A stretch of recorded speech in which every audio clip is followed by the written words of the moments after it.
queria hoje trazer algumas reflexões menos propostas, menos conclusões e mais questões que estão me preocupando na conjuntura presente no Brasil, né?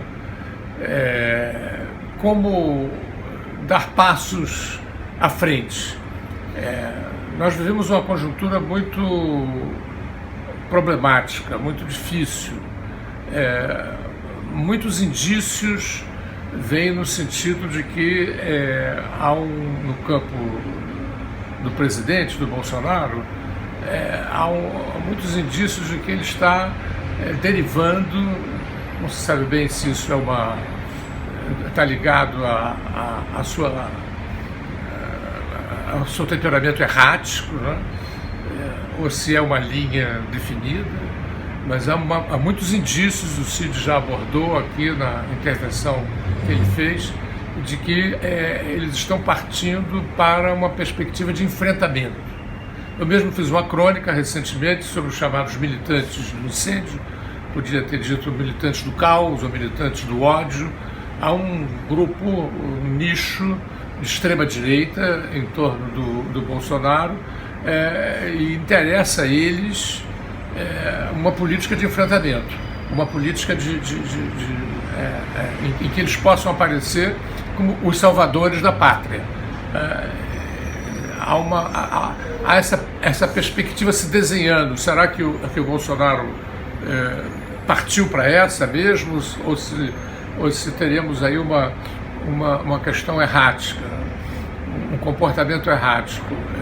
De qualquer maneira, eu acho que a longo prazo nós não podemos perder de vista que esse nicho radical do bolsonarismo, que se articula inclusive com as milícias, a gente não pode perder a perspectiva de que esse nicho não vai aceitar limitações muito consideráveis às suas margens de manobra e, principalmente, o que me preocupa a médio prazo, não vai aceitar ser deslocado do poder central. Lembre-se que o Bolsonaro, na sua campanha presidencial, diversas vezes disse que os resultados, se não fossem favoráveis a ele, evidenciariam fraudes, né? Deixando no ar a ideia de que ele não ia aceitar os resultados se não fossem favoráveis. Como os resultados foram favoráveis, não se falou mais nisso. Mas eu penso que é difícil ter ilusão a respeito disso. Esses nichos mais radicais, e o Bolsonaro incluído neles, é o líder deles, não vão aceitar serem deslocados numa próxima eleição presidencial gratuitamente. Eles vão resistir a isso e vão recorrer a métodos extremistas. Bombas e tiros, etc., atentados. Eu não tenho nenhuma ilusão a respeito disso. Então, eu acho que esse é um ponto importante da conjuntura. Até onde irá, nesse momento, esse nicho ultra-radical nessa perspectiva do confronto, de dizer que eles querem governar e não podem governar porque o Congresso não deixa, o STF não deixa, os movimentos de esquerda não deixam, empurrando para aquilo que o Mourão, em certo momento, falou na campanha presidencial. Vocês todos se recordam da possibilidade, da hipótese de um autogolpe. Que há experiências aí no mundo, por exemplo, da Turquia, né? O Erdogan, que é o atual presidente da Turquia, ele, até hoje, há controvérsias se aquele golpe que foi dado contra ele em 2016 foi um golpe armado pelos inimigos dele, ou se foi um golpe armado por ele mesmo. Há controvérsias, eu acompanho essas discussões, há indícios de um lado e de outro. O fato é que, objetivamente, depois do golpe, ele, em nome de salvar a democracia dos golpistas, ele empreendeu uma política super autoritária, prendeu milhares de pessoas, demitiu milhares de pessoas e se fortaleceu enormemente como um líder nacionalista que defende os interesses do Estado turco e da nação turca. De sorte que essa coisa do autogolpe, a gente não pode ficar com a cabeça nos anos 60 e 70, imaginando uma ditadura militar aberta. Há muitas gradações de autogolpe possíveis em que você funda um regime autoritário, respeitando algumas referências jurídicas e políticas.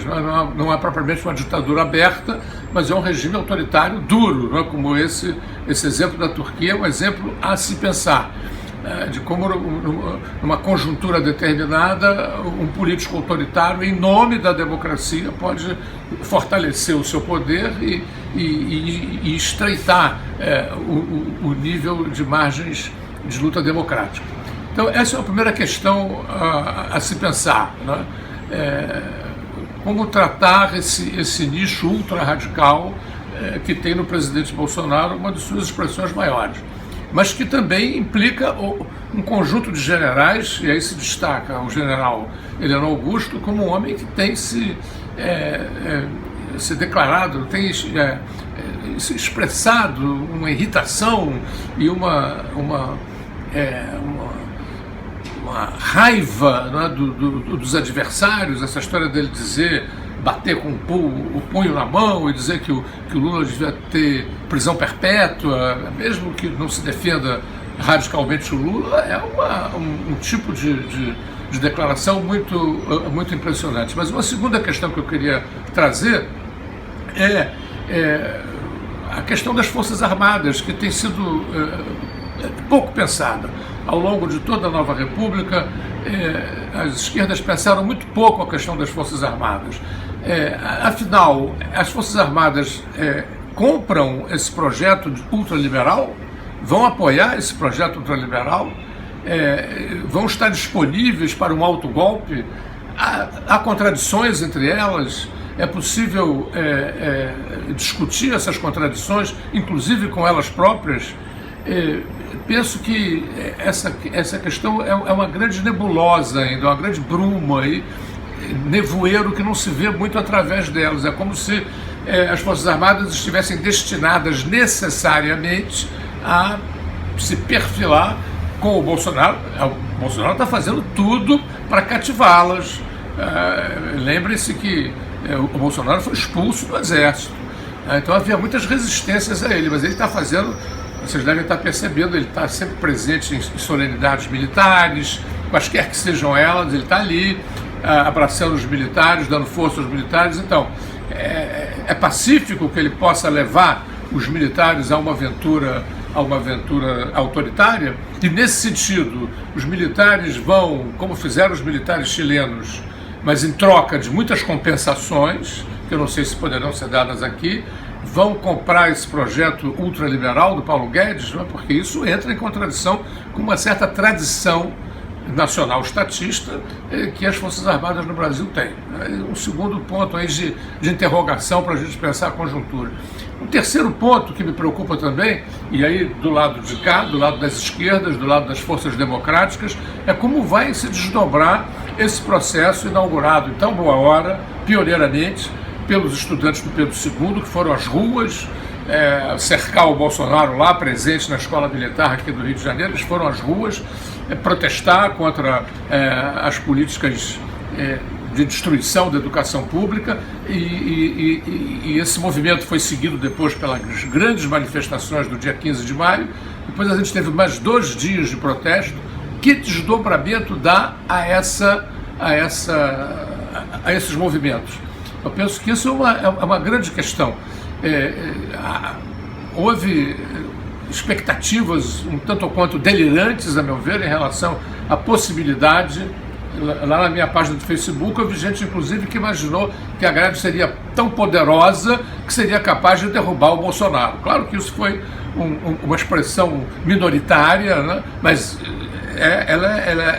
ela é muito típica, né, de certos setores que se empolgam muito rapidamente e pensam que as forças estão recuperadas e você pode partir imediatamente para um grande enfrentamento e que ele vai ser favorável às forças de esquerda. Falou-se impeachment do Bolsonaro, impeachment do Mourão. Quer dizer, eu acho que o declínio relativo dos grandes movimentos, tendo em vista o 1º de maio, o segundo foi já mais fraquinho, embora importante. O terceiro conservou uma importância muito grande, mas é claro que foi uma curva declinante. Inclusive, não necessariamente em toda a parte. Eu pude observar, fiz uma viagem recente ao Recife e também a Viçosa, no interior de Minas, e pude observar que em cidades do interior, cidades médias, o movimento está vivo, o movimento está forte, né? Isso é muito interessante, né? A gente não pode limitar as nossas reflexões políticas apenas aos grandes centros urbanos, embora evidentemente eles sejam decisivos. Mas a insatisfação é crescente. Como dar vazão a essa insatisfação? Penso que os partidos estão muito presos a querelas internas e a conjunturas eleitorais, a processos eleitorais que se aproximam. O caso do Ciro Gomes aí é típico, mas não é um caso isolado, né? O Ciro realmente faz uma política de cavaleiro só, né? Ele não se aproxima, se compraz em insultar as demais forças de esquerda e particularmente o PT, que tem lá as suas responsabilidades na degringolação das relações entre PT e Ciro, mas está na hora do Ciro começar a perceber que é preciso a gente compor uma frente ampla democrática de resistência ao autoritarismo no Brasil. Não é o caminho que ele está tomando e, embora uma espécie de frente parlamentar democrática tenha se constituído no Congresso, ela tem uma expressão ainda muito embrionária. Eu acho que o grande desafio que se coloca nesse sentido é para a cidadania. A cidadania precisa se mover, ela precisa começar a se organizar, ela precisa começar a estabelecer fóruns, encontros, de modo que você possa sentir na sociedade uma espécie de articulação a partir da base. Eu penso que, embora isso não seja de muito conhecimento para todos, os movimentos de 1968, eles tiveram uma vertebra, viviam conjunturas inteiramente diferentes, evidentemente, mas a força deles estava em larga medida baseada numa organização de base, numa organização pela base. Aliás, os movimentos que deram origem ao PT no final dos anos 70 e início dos anos 80 também tinham essa característica, e isso animava e dava muita esperança a todos que pensavam em política na época, em políticas de esquerda, essa vertebração pela base. Eu acho que a gente teve aí esses anos todos petistas, para além das críticas que se possa ter ao PT ou não, o fato é que foram anos de desativação dos movimentos sociais, foram anos de desestruturação das organizações do movimento social pela base. Eu acho que esse é o grande desafio hoje. Se a gente não forma pela base, se a gente não vertebra os movimentos pela base, o que vai acontecer é que a gente vai ficar refém ou das cúpulas partidárias, que também sem base organizada não vão longe, não vão ter capacidade de resistência, no caso de um autogolpe, por exemplo, e a mercê das forças de extrema-direita. Esse, ao meu ver, é um grande desafio. Para além da gente entender melhor as questões enunciadas antes, esse é o grande desafio.